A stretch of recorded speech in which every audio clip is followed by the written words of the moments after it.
ये जो बताया जा रहा है कि इसमें लॉरेंस बिश्नोई का हाथ है कि उसके 3 गुर्गे अमेरिका से ऑपरेट कर रहे हैं।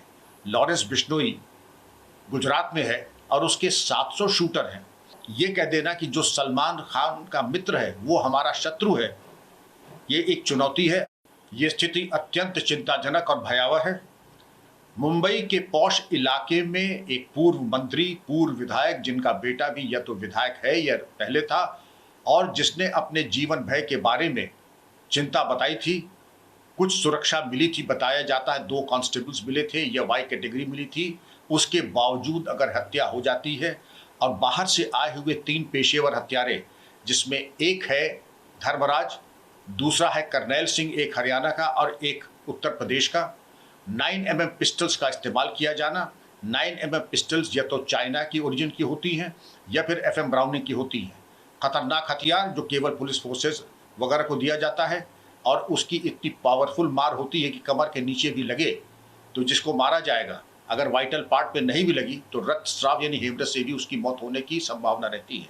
और मुंबई इस तरीके से बताने के बाद अगर हो तो चिंता का विषय तो है ही, और पुलिस को अपनी आंतरिक जो व्यवस्था है, गश्त गाड़ाबंदी और पेट्रोलिंग की, उसको और उच्चीकृत करने की आवश्यकता है। और ये जो बताया जा रहा है कि इसमें लॉरेंस बिश्नोई का हाथ है, और लॉरेंस बिश्नोई के बारे में ये कहा जाता है कि उसके 3 गुर्गे अमेरिका से ऑपरेट कर रहे हैं।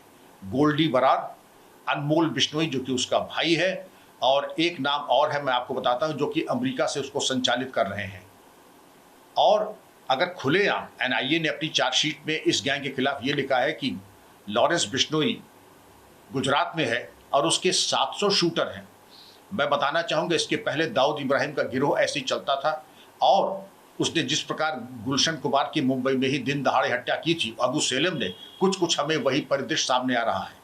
और इस तरीके के गिरोह तभी क्रियाशील होते हैं जब उनको कहीं से बैकअप मिलता है। इसके पहले दिल्ली में एक अफगान जिम ओनर की हत्या हुई थी, सिद्धू मूसेवाले की हत्या हुई थी, और हमने क्या आज तक कोई कार्रवाई करना ज़रूरी नहीं समझा।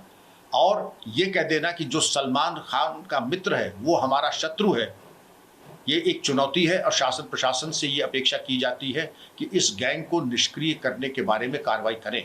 अभी ये भी बताया जाता है कि कनाडा में एक सिंगर की हत्या इस गैंग के द्वारा की जा चुकी है।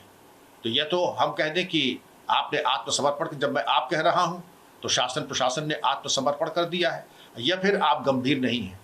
समय आ गया है कि गंभीर होकर के इस तरीके के अपराधियों और गिरोहों को नेस्तनाबूद करें। और 1-2 फुट सोल्जर्स पैदल सिपाही पकड़ने से काम नहीं चलेगा।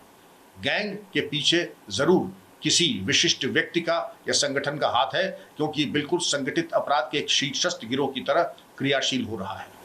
एक बड़ा अहम सवाल है सर, जैसे कि आपने जिक्र किया जिन पिस्टल्स का इस्तेमाल अशरफ के साथ भी किया गया था, उसमें भी 3 लड़के आए जो कि काफी यंग एज के थे। सेम सिचुएशन यहाँ, जैसे कि हाई टेक पिस्तौलों का इस्तेमाल किया गया था। तो क्या कुछ सिमिलरिटीज देख रहे हैं आप इन चीजों में? क्या मैं ये देख रहा हूँ कि हथियार हवा से नहीं आते। 9mm की ब्लैक में भी, असली अगर देखें मार्केट में प्रोहिबिटेड मोड है, मिलेगा नहीं, लेकिन ब्लैक में भी बताया जाता है कि 10 लाख से कम नहीं आता है। अगर अतीक के केस में आए थे वो भी अत्यंत आपत्तिजनक था। पुलिस कस्टडी में इस प्रकार की हत्या अत्यंत आपत्तिजनक और निंदनीय है। इसके ऊपर भी बहुत प्रभावी कार्रवाई, और जो भी पुलिस ड्यूटी एस्कॉर्ट में थे, हालांकि जुडिशल कमीशन और एक कमीशन ने उसमें कोई त्रुटि नहीं देखी, लेकिन मेरा इसमें मतभेद है। मैं चाहूँगा कि पुलिस कस्टडी में मौत एक गंभीर अपराध है, और पुलिसकर्मियों की संलिप्तता अथवा निष्क्रियता या दोनों ही परिस्थितियों में कार्रवाई होनी चाहिए थी।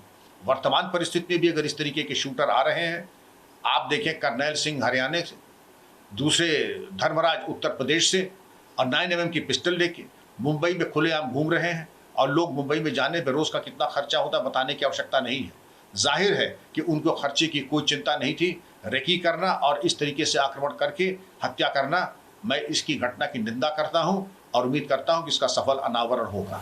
एक आखिरी सवाल है सर, जिस तरह से ये यंग दुनिया में बढ़ती जा रही है, आप किस तरह से देखते हैं एज ए यूपी के फॉर्मर डीजीपी, पूर्व पुलिस महानिदेशक होने के नाते और एक वरिष्ठ नागरिक होने के नाते मैं बच्चों से, लड़कों से कहूँगा, ग्लैमर के चक्कर में न पड़े। एक कहावत है, the wages of sin is death, इस तरीके की जो रास्ता पकड़ता है उसका एक ही गंतव्य है मौत। इस रास्ते के न चुने, क्योंकि इसमें आज तक किसी को मैंने लाभान्वित होते नहीं देखा। कुछ समय के लिए वैभव और ग्लैमर मिलता है, उसके बाद लाश चीर घर में पोस्टमार्टम के लिए जाती है। इसलिए इस रास्ते को न देखें, मेहनत और ईमानदारी से काम करें।